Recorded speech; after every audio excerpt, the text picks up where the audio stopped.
Olunaku olwaleero His Excellency Robert Kyagulanyi Ssentamu alabiseeko ku kitebe kya National Unity Platform Makerere Kavule. Olunaku olwaleero ye press conference esoose mukyanga omwaka guno gutandika. Ono atandise n'okwanja bye batuuseeko mu mwaka oguwedde, ebizibu bye bafunye, okusomoozebwa kwe basanze n'ebirungi bye bafunyeemu. N'avumirira ebyo ebikyamu ebikoleddwa mu mwaka oguwedde, n'ayanjula ne bye bagenda otandikirako mu guno omwaka. Ono avumiridde nnyo ebikyamu ebikoleddwa mu mwaka oguwedde, kubanga mu bino mwe mwali ne baminisita ba Museveni, ne sipiika wa paalamenti ya Uganda, ne Prime Minister Nabbanja okubba amabati ga Bikaramoja.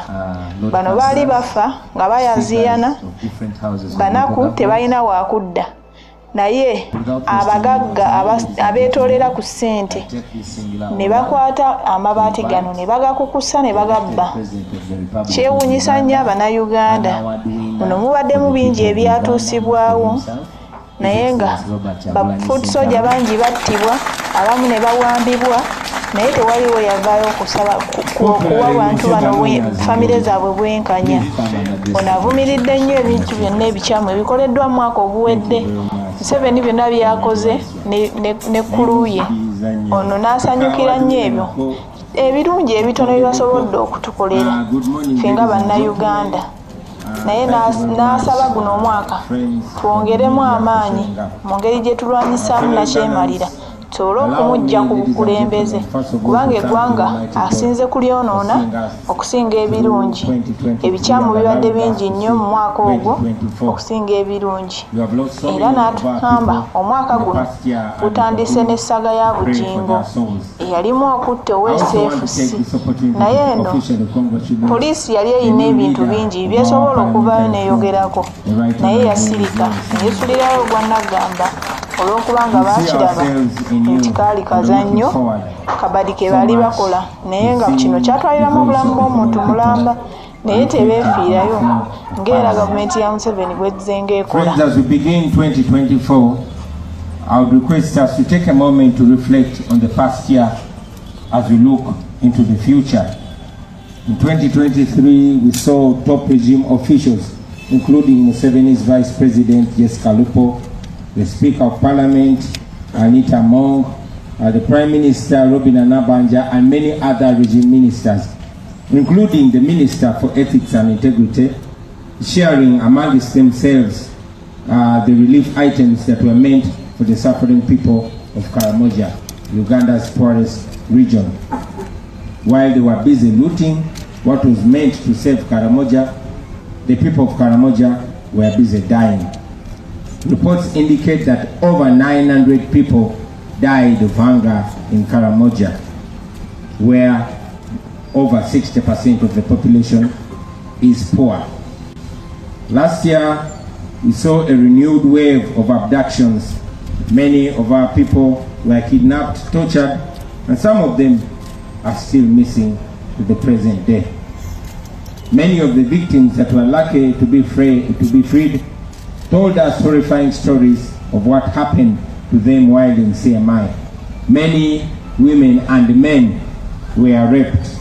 You all remember one of our comrades, Alex Kaiwa, telling us that he was sodomized in CMI by Uganda's military officials. I know the media tried so much to sit on this story.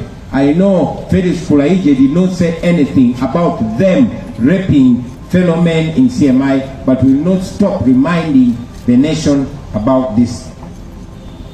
Many of our comrades, including Woman Magara, Muyodi, and many others, were brutally arrested and are still languishing in prison as we speak now, without due process whatsoever. While Honorable Sewanyana and Honorable Sejirinya were released on bail after spending 524 days in prison for crimes they never committed, we saw Olivia Rutaya and her colleagues enter the third year in prison. They were abducted in early 2021 for having supported the opposition. They were charged in a military court, and as we speak right now, their trial has not kicked off yet. We saw how the media and civil society were intimidated and largely silenced. We also saw many religious leaders either intimidated into silence or compromised to preach evil as good and good as evil. We saw how few greedy politicians were given dirty money to destroy sister opposition parties that their comrades have spent so much effort, sweat and blood to sustain for decades.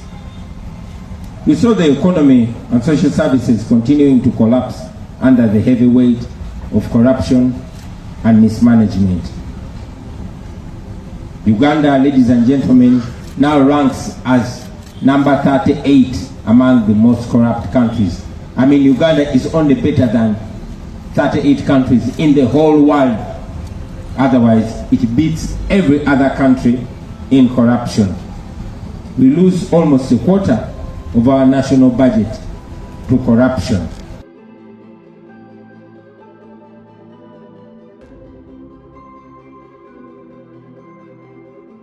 Other country in corruption. We lose almost a quarter of our national budget to corruption.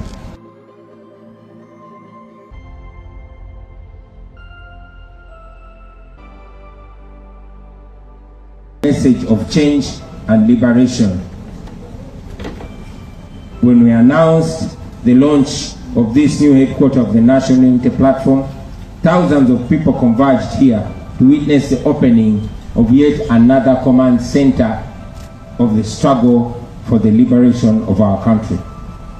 We also witnessed the massive support and solidarity of our fellow Ugandans in the diaspora and friends of Uganda that continue to stand with us in our struggle for freedom in Uganda.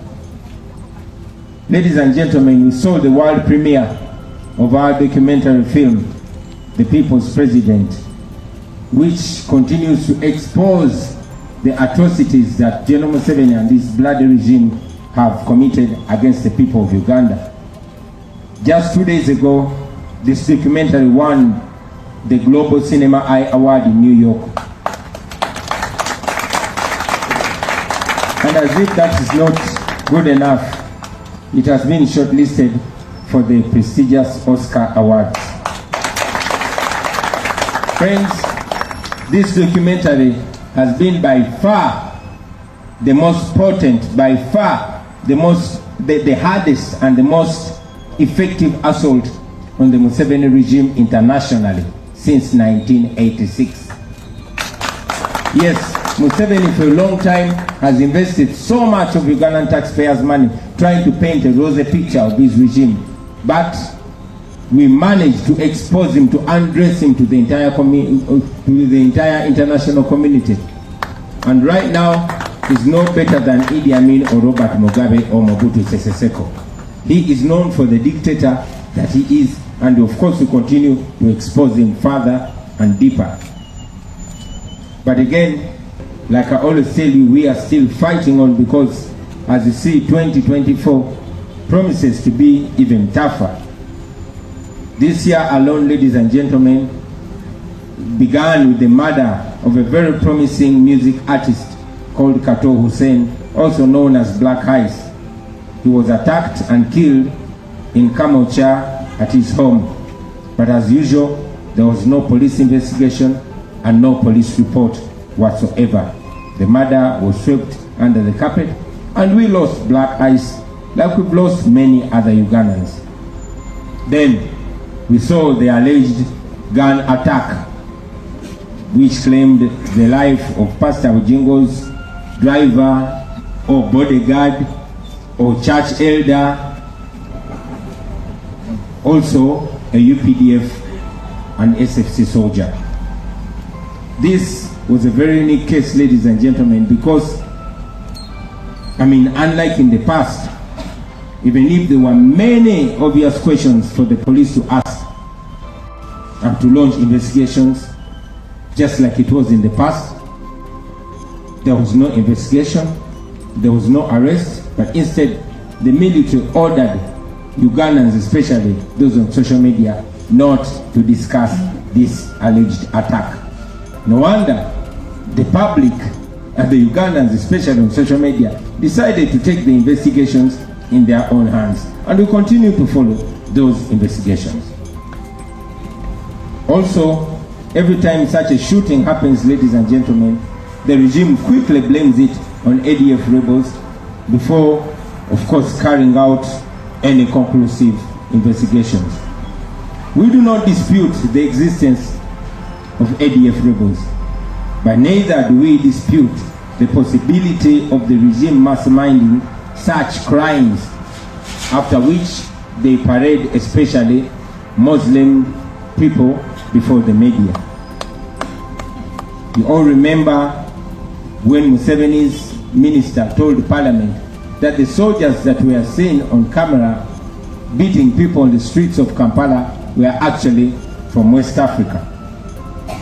You all remember that Jamiru Mukuru, who is said to be the leader of the ADF, was captured on the news shouting at the entrance of a court above City Square that Museveni regime is the one that gives them money and weapons to the ADF rebels. You also remember that Idi Amin's son, Lumumba Amin, made a video last year suggesting that it was Museveni who murdered Ben Chiwanuka in the 70s. According to him, Museveni was seen driving a car registration number UUU 171 in which Ben Chiwanuka was abducted and later murdered. Museveni went ahead in his book Showing the Mustard Seed to reveal that he was actually the one who was driving that car on the day which his terrorist group was raided by government soldiers. So, your guess is just as good as mine. You also remember the confession by General Kaindo Tafide that during their bush war days, Museveni and his bandits would raid villages, rape and kill civilians, and then blame it on the Obote government in order to have the population turn against Obote. And even today, you all are aware that the regime pays several propagandists and bloggers to discredit our struggle for a better Uganda and for freedom and democracy. They hire hardcore criminals like Bobi to do the dirty work for them, and of course eliminate them after using them. Comrades, we all are aware of the top secret plans by the regime to assassinate leaders of the National Unity Platform and later blame it on ADF. I believe by now most of you have seen the tweet by Honorable Zake exposing the threat to his life. Last year, I had to cut short my trip in Kabale after a friendly European embassy gave us intelligence that there was a plan to kill me by shooting on that tour. Indeed, gunmen were captured on camera, edging closer to me, one of whom was wrestled down by my security team with a loaded gun ready to shoot. He was disarmed, handed to police in PG, but as usual, that was the end of the story. Nothing was done. So, with that background, we have reason to believe that the ongoing shootings are just a dress rehearsal for the regime, but the main targets are the opposition leaders, especially the leaders of the National Unity Platform. They want the population to get used to the excuse of ADF so that by the time they come for our lives, the population will be convinced already that the killing was a terror attack by the ADF rebels, not political assassination by the NRM. So, ladies and gentlemen, fellow Ugandans, be alert. These are criminals, these are rebels, these are terrorists, these are murderers, and they must never fool you in case anything happens to any of us. Either the regime is responsible for all these shootings and killings, or it knows who is behind it. I mean, isn't it suspicious that the regime bought and installed CCTV cameras around the city and spent more than 450 billion shillings of taxpayers' money, but they've never even identified one shooter through all the years? Doesn't that disturb or provoke your mind? You have seen the regime spending a lot of money. Now recently, they've been spending an obscene amount of money for temporary fixing of roads and other infrastructures ahead of the non-aligned movement summit, and yet they never do these things for the citizens. They never fix the roads, they never fix the infrastructure for the citizens. Of course, in a well-governed country, a summit like the NAM summit would be a blessing because it would mean more foreign exchange, therefore more business for the locals and the citizens. But in Uganda's case, what was supposed to be a blessing has actually turned out to be a curse, like it was during the Chogam summit. So many livelihoods have been disrupted, and some have even been completely destroyed, all in the name of putting up a fake image. Reports indicate that more than 3,000 businesses have been either closed or disrupted. Many people have been rounded up and detained, especially the homeless people in Kampala. Traffic and transport has become a nightmare, and generally lives of the citizens have been brought to a standstill. All this has been done in the name of the NAM summit, whose benefits are actually limited to a few political elite who are making a kill out of it. Before long, I'm sure you're going to be seeing scandals and reports of who stole what, of who embezzled what, but that is the daily business that happens under the Museveni regime. I also want the democratic leaders that are invited, that are attending the NAM summit, to know and understand that they're actually being hosted by an illegitimate ruler. Yes, an illegitimate government which is holding people on gunpoint against their will.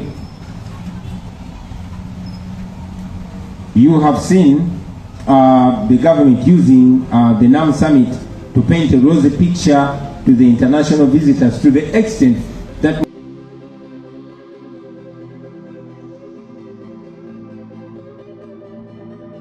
and angry people of Uganda, but almost ordered them to smile forcefully when the visitors come, so that they can, pretend to be happy, pretend to be comfortable.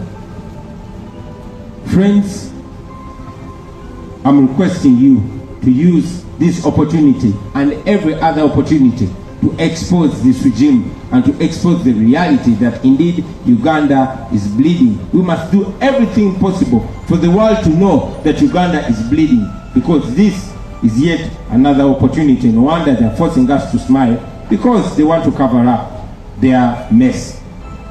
We must continue calling upon the international community to stop financing Museveni and his oppression against the people of Uganda.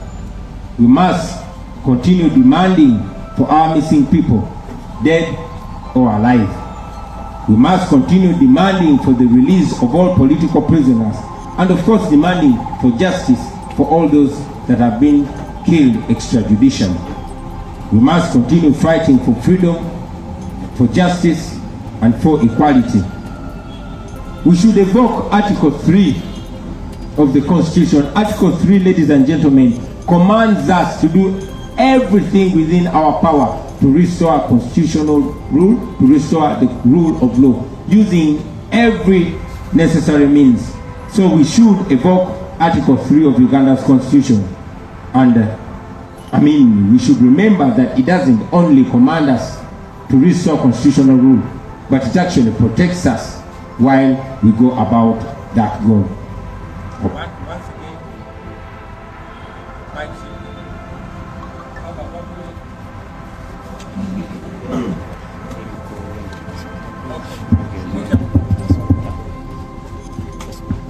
yeah, Omanyina Kolamode was, so I was going to project.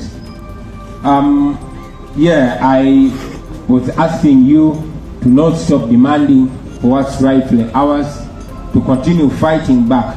We must continue mobilizing and organizing ourselves at all levels of society, so that we can together put an end to this dictatorship, or we shall continue to be slaves. We need to fight for our freedom, ladies and gentlemen, because nobody will fight for us if we don't do it for ourselves. Remember, the struggle continues. This is a new year. let us engage another gear. Let us do everything possible and let us start now. I thank you, ladies and gentlemen, for God and my country.